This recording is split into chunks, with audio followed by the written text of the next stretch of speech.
Korean Airlines Flight 007 was a scheduled Korean Airlines flight from New York City to Seoul via Alaska. The aircraft flying as Korean Airlines Flight 007 departed from Gate 15 of John F. Kennedy International Airport, New York City, on August 31, 1983 bound for Gimpo International Airport in Gangseo District. The flight was carrying 246 passengers and 23 crew members. After refueling at Anchorage International Airport in Anchorage, Alaska, the aircraft departed for Seoul on August 31, 1983. Shortly thereafter the aircraft crossed the international date line, and the day changed to September 1.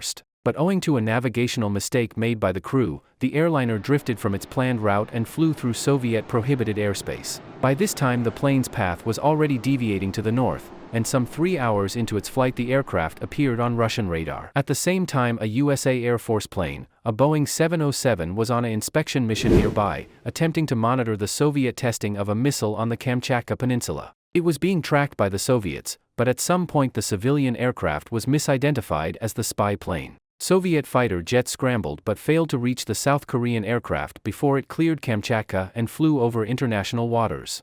However, the passenger jet again entered Soviet airspace as it passed over Sakhalin Island. This time Soviet fighter jets began trailing the South Korean plane. A Soviet pilot noted that the aircraft's navigational and strobe lights were blinking, which would suggest that it was not a spy plane. He allegedly fired warning shots, but they were not seen by the pilots of the civilian plane. By this time the South Korean plane had received permission from Tokyo Air Traffic Control to increase its altitude, and the aircraft slowed as the flight adjustments were made. To the Soviets, however, the plane was engaging in evasive maneuvers. With the aircraft fast approaching international airspace, a Soviet plane fired 2 air-to-air missiles. Although the Soviet pilot declared that the target was destroyed, the crippled plane continued to fly. Estimates vary from 90 seconds up to 12 minutes before crashing into the Sea of Japan approximately 30 miles from Sakhalin Island, killing all 269 passengers and crew aboard, including Larry McDonald, a United States representative. The Soviet Union found the wreckage under the sea 2 weeks later on September 15 and found the flight recorders in October.